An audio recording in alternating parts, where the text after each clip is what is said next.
just while we're trying to find my slide here, I wanted to say everything Catherine said is not her opinion.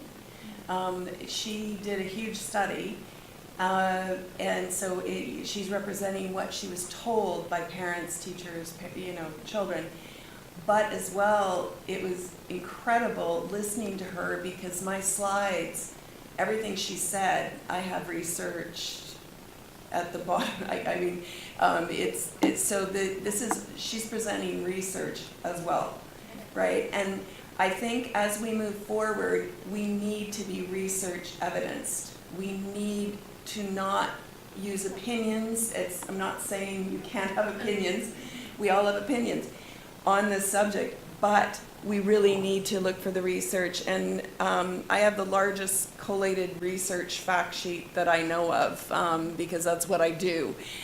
So please reference that on the website. It's free. I don't require you to do anything. Please use that to share. Because the question I asked at the beginning, are the ways in which we're raising and educating children with technology, are they sustainable? I don't think they are. I think the research is telling us they're not. Because what we're seeing is a child who's sedentary, overstimulated, often neglected by the parent, and isolated. And that creates all the issues that I've been talking about: developmental delay, obesity. We're seeing earlier heart attack, earlier stroke. We're seeing children with addictions, mental health issues, ADHD, autism. Those children are not going to go on to be sustainable. They're not going to have jobs. They're not going to be healthy. When we have, 40% of our 20 to 30-year-olds, this is a North American study, are living at home. So I'll just say that again, 40% of our 20 to 30-year-olds, our young adults, are living at home. And they are not engaged in employment, nor are they engaged in post-secondary education. So these are Canadian statistics and American statistics that are done by our national statistic branches of our government, right? So what are they doing? And that's a huge impact on our gross national product. So I think, I've fairly encapsulated here that we really have to start looking at creating sustainable futures for our children. We need to make changes in order to ensure those sustainable futures. So we're going to talk about management in home, school, daycare, preschool, and community-based settings. One of the things in working with parents and teachers that I hear over and over again, and it blows me away, I have 2 grown children, so it blows me when I hear this, is they'll say, but they like it. They like it. That's how they talk to their friends. They need a cell phone. They're 6, I know, but they like it. They like me to text them. This is a big problem in schools. Teachers tell me this, is that they're teaching and the kid goes, oh, got a text from my mom, just got to take this. Parents are overly attached to connecting to the children, and children are very immersed in these devices as well. So what I want to practice with you right now before we move forward is we've forgotten a very important word as parents, as teachers. It's no. Okay? So we're going to practice this. Okay. But I really want, I need to use more video games. Like, I know you said I can only have an hour a day, but I really want to do more video games because, I really like it. But that's how I connect to my friends. And like if I don't have my cell phone with me all the time, I have to take it in the bathroom because what if someone texts me and I it's fear of missing out, right? And I might miss out on something. Please.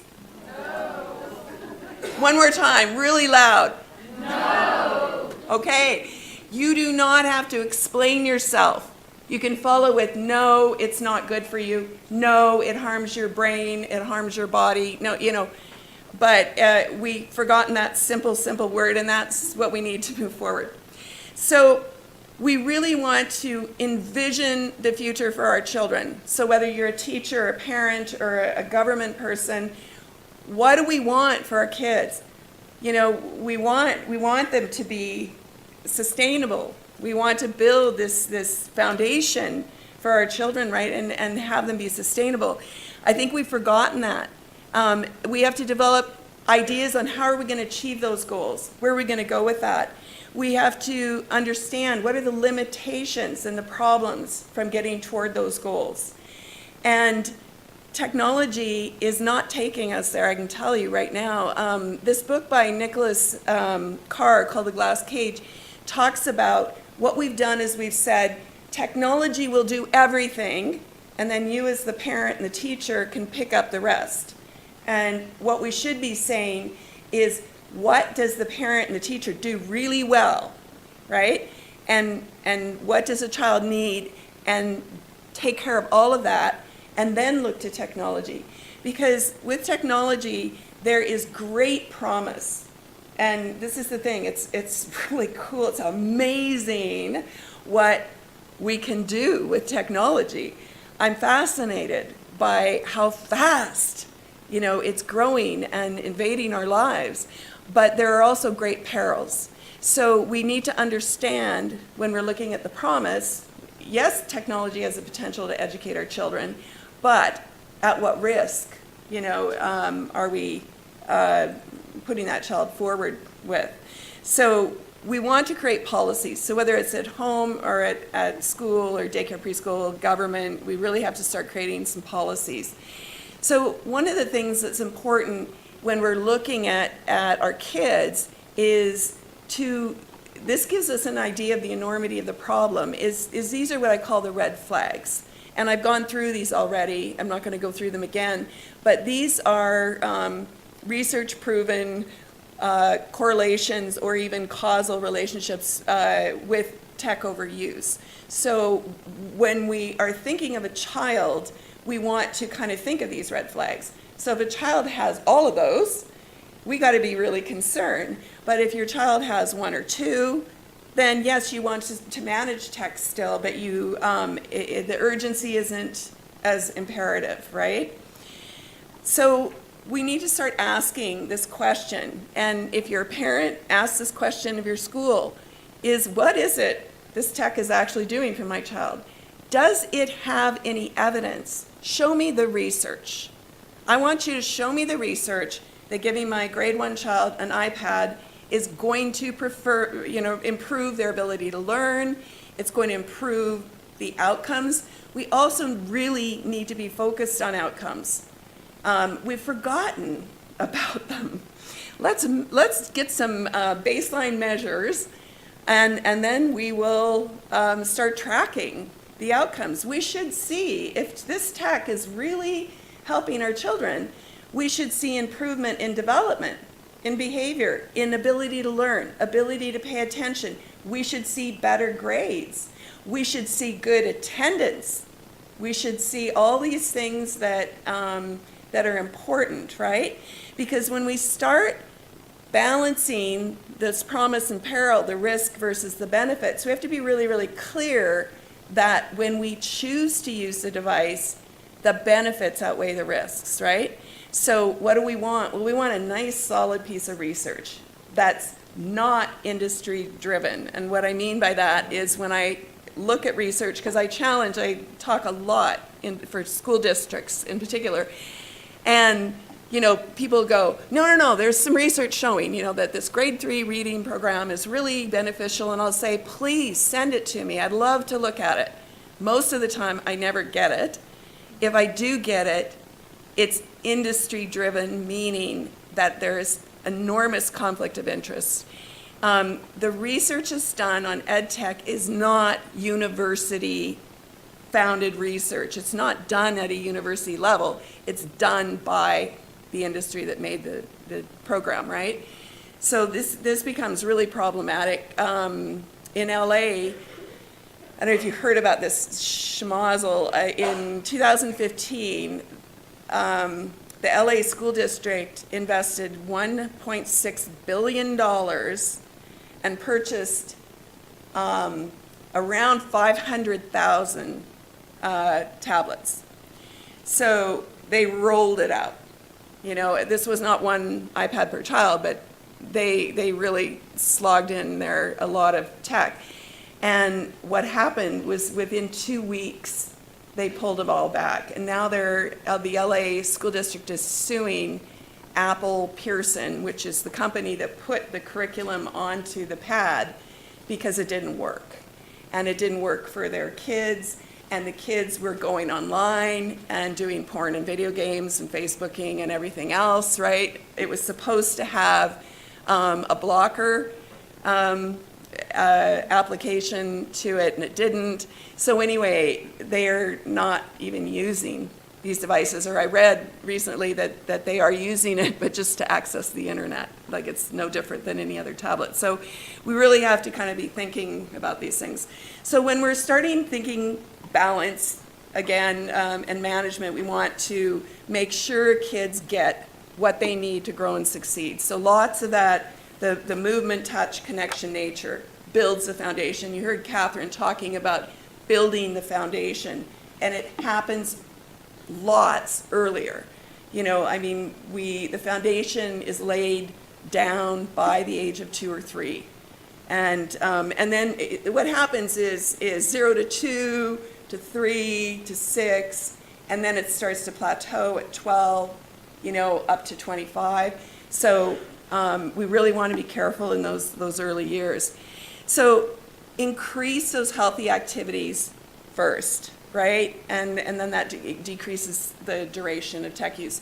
So families, theme nights are great. So Monday night, we're going to make cookies. Tuesday night, you know, we're going to clean our rooms, do our laundry. Wednesday night, we're going to play board games. You know, have other activities that you can do.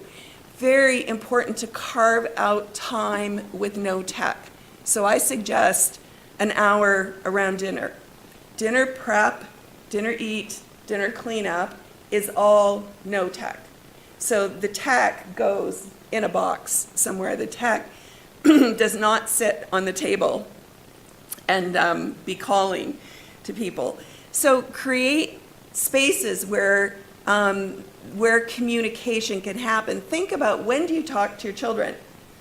Around the table, right? So why do we have devices on the table? In the car. You know, that is a very important time to talk to your children, in the car, in restaurants. So make those no-tech zones. So I encourage people to think about these zones, these no-tech zones, in and times of the day in red, kind of yellow, green ideas. So what you could do is you can, and kids love this, you know, is you draw that circle with the line. They can draw little devices in there, color it red, and then they'll go put that where they think that there should be no tech. So is that the dining room table? Put one on the dining room table. Get your kids involved in creating this. So whether you're in a school or whether you're in a daycare preschool or you're at home, get the kids involved. And I spoke with someone earlier who's part of a kids' rights council. There's a fellow right here, Children's Rights Council. Create a kids' council and get them to participate in this management, because it's not something you want to do to the children, right? So if you're in a daycare preschool setting and you're kind of going, well, I've seen enough that we don't need any tech in here at all, and you're thinking actually of doing that with the staff as well, that their personal use of tech is impairing the child's health, which it is, creating more risk for injury. Involve them in the discussion. Don't come down on anybody, because it's not going to work. I can tell you it's not going to work. So red zones are no tech. Yellow zones are where you negotiate tech. You know, so I work at home. I need to take a call. I've got to bring my cell phone to dinner. So you're my kids. I go, can we make this a yellow zone? Dinner tonight, yellow zone. I just have to put the phone there. I'm expecting a call. I won't look at it if it, I've turned the text function off, the sound's off, but I just might need to take a call. Is that okay? And you guys can say no, right? So yellow zones you negotiate. Green zones are where, there's no rules at all. The content is crucial, what our kids watch. Antisocial content, which is where things are killing each other, right? So whether it's a cartoon or it's a video game or it's a movie or it's a TV show, if people are shooting each other and killing each other, then we're going to see that problem with aggression, we're going to see defiance.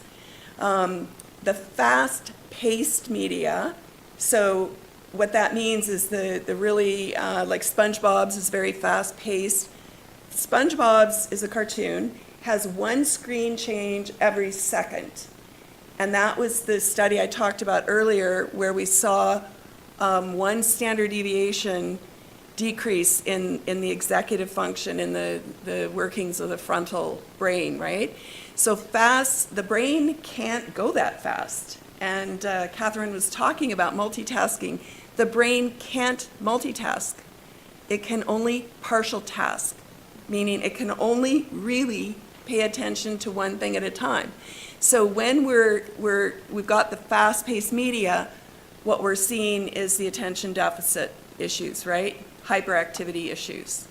So when we use pro-social content, there's our promise, okay? What does pro-social mean? That the creatures are nice to each other, whatever they are. The zombies are actually not scary and they're helping out humanity by working at the grocery store. So, pro-social, it's hard to find it, actually. It's hard to find pro-social content. But the study I talked about with SpongeBob's, Dimitri Christakis did a comparative. One of his control groups, he showed them a pro-social cartoon called Caillou. One screen change every 11 seconds. And people weren't mean to each other and actually had positive benefits in the area of social, right? So it's not like all this stuff is bad. It's that we really have to watch the age of where they're first exposed and what they're watching, the content, right? So this is a compilation slide that I put together in combination with the American Academy of Pediatrics, Canadian Pediatric Society, we're all part of a research group called the Institute for Digital Media and Child Development. So because parents kept asking what and when, we expanded the guidelines to start pulling the research in on gaming and what age and what level the brain was at that age to determine what they could and couldn't do. So again, these are guidelines. These are not rules, right? I spoke with someone earlier who has two different children. Can I talk about your children, Ingrid? Okay, age 3 son and age 6 daughter. The 3-year-old seems to not be so affected by the technology, but the 6-year-old daughter gets very into it and very tense. So different children, it's called differential susceptibility, quoted now lots in the research. We can't say at age 12 they can do this because we have two children that have the same genes but yet are very different in the way that they are susceptible to the technology. So I imagine even with the EMF radiation, that may be something that that comes out down the road. But that needs to be included in the research is that we need to be taking far greater demographics on children when we're doing research so that we're actually showing that range of difference in children. So many children I work with, of course, I see the children who have severe problems with technology, right, require an unplug. And what that means is all tech goes out of the house. Certainly the children that I work with autism, I offer that to my families. probably only 25% agree to do that. But this is something that is relevant to the symptoms. So your strategies that you choose need to be relevant to what you're seeing. Remember the red flags. Oh, my child has 10 of those red flags. Well, we should probably be looking at an unplug. What happens during an unplug, it resets the brain to a totally different space. You heard Catherine talk about the stimulation. It takes away that stimulation and it allows the brain to start to heal. But the first couple days are tremendously hard, but worth it. And I encourage everyone here actually to start, I talk to parents, an hour a day, day a week a year that you go tech free. So this is a challenge for you. Your hour a day might be around dinner. And by tech free, I mean no tech. Day a week, even if you can carve out half of a day on the weekend where you plan an outing and you don't take your phones, right? Week a year, family holiday. And I do this with my family. And like I say, the first couple days, it's for everyone to kind of like orient and to each other really is what we end up doing. It's difficult. So one of the things I just want to state here is that if a child is exhibiting harm toward another person or themselves, when you start talking about this, then you need to get counseling. You need to get a psychologist to assist you with the process, right? So do not unplug a child who is addicted, because you're going to see, you might, all kinds of things might happen, right?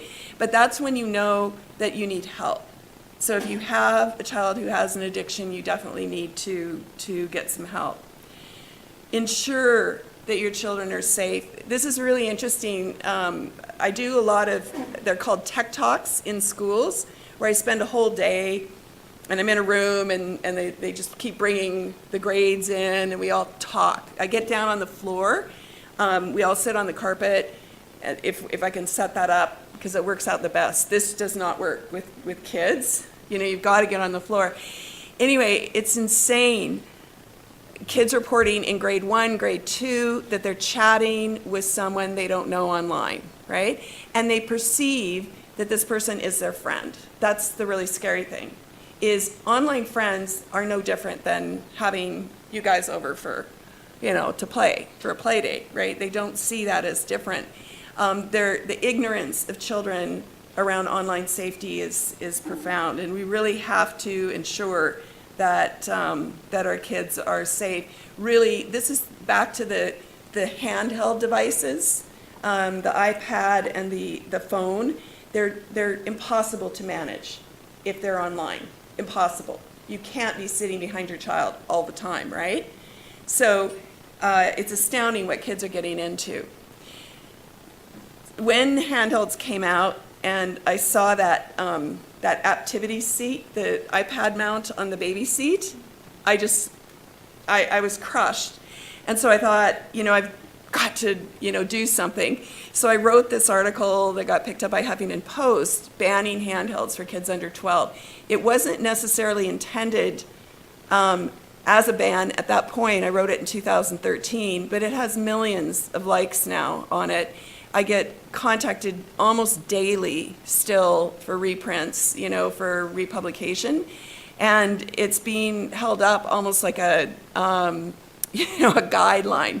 And so this is something, it just came out of frustration, right? But I think we're at a point right now where we are possibly looking at bans. So when we're talking about schools, we really need to create policy. And I was kind of pushing Ingrid, who's she works in kindergarten teacher, what's the policy of your school? What's the policy? Because I don't see it, ever. And I get pulled into schools to help create that.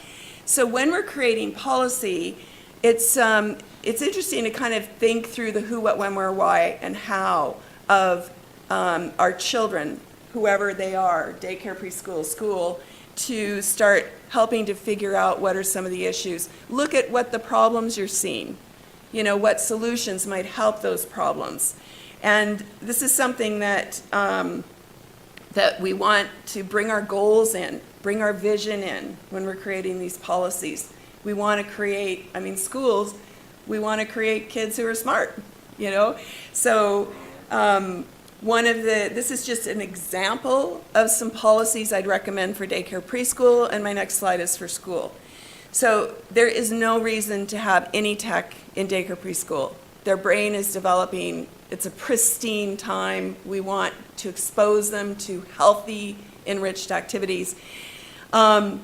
Ensure those foundation skills are ready for going into school. They should be able to print at least their name. They should be able to read, 2 or 3 letter words. They should know their colors, because I work in schools. It's astounding what kids are coming in with now. Parents and staff in daycare, preschool settings should not be having devices. They have breaks, and on the break, they can go look at their phone, right? They have lunchtime, they can go look at their phone. But they shouldn't be walking around with the device. We have, in British Columbia, a 15% increase in childhood injuries directly related to parental and staff use of cell phones. Teachers shouldn't be out on the playground at recess with their device. I see this all the time. It's like, why are you there? So more outside play and model social skills. So schools, this is really crucial. We want to build these foundations with kids early, right? So the foundations for literacy are really, when we look at it, they've got to have a good strong core, motor coordination, eye to hand, eye to eye, printing and reading literacy. For math literacy, they need to understand spatial concepts. Catherine was talking about this little kid, when you're looking at a 2-dimensional screen, 2 + 2 = 4, they have no concept of space. That's a symbol, 2 + 2 = 4. And it's why they have trouble when they get to grade 3 and grade 4. They don't get it. They don't get math, right? So no tech prior to grade 3. And teach first, tech second. If you are going to use tech, really look at those risks. Make sure the tech is worth it, whatever you're going to use. There's no need for personal devices on school grounds. Unfortunately, in schools today, the Ministry of Education in our province is moving toward no textbooks. And so the principals are going, they're not funding in their budgets for textbooks anymore. So the principals are kind of going, well, then what do we do? It's a big issue, right? It's a big issue.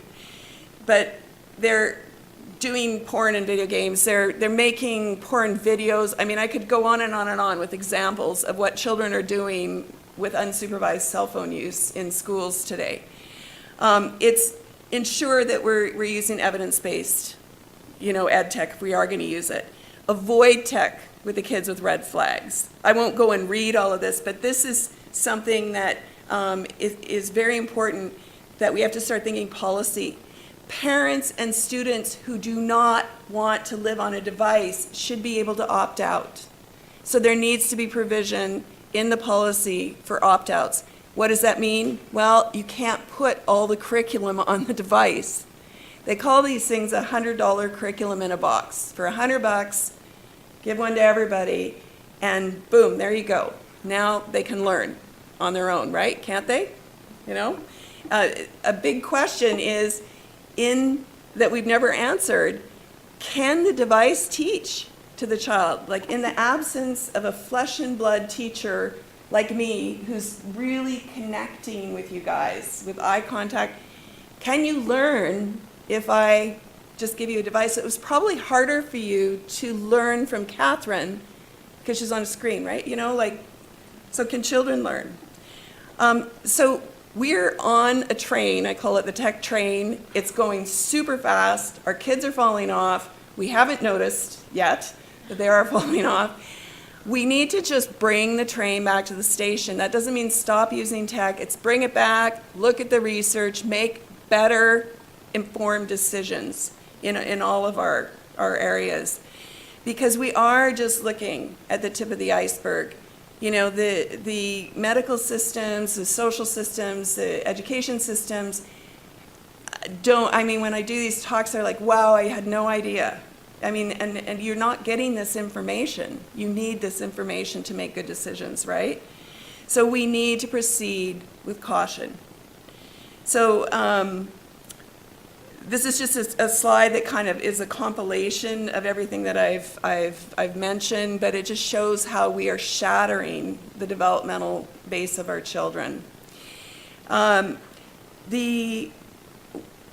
not going to go into this showing you a bunch of tools that I've created because it's going to be available to you. The Tech Toolkit has a whole, like 50 different tools in it on paper. There's tech screens, there's tech schedules, there's a 6-panel brochure you can use for parents. There's another one you can use for parents of school-age children, another one you can use for parents of 0 to 6. So there's a multitude of tools in there. Take a look at it. Don't print them all off because some of them are for older kids. There's a tech addiction questionnaire. How do you know if you're addicted, right? There's coloring. My daughter drew these really cute little coloring pages for little kids, right? But, mom baking cookies with the kid, and then, mom standing texting and the kids pulling at the mom's, skirt crying, right? So to help the children understand, and parents too, right? So check those out, and as well I'll have the PDF of the PowerPoint up there as well.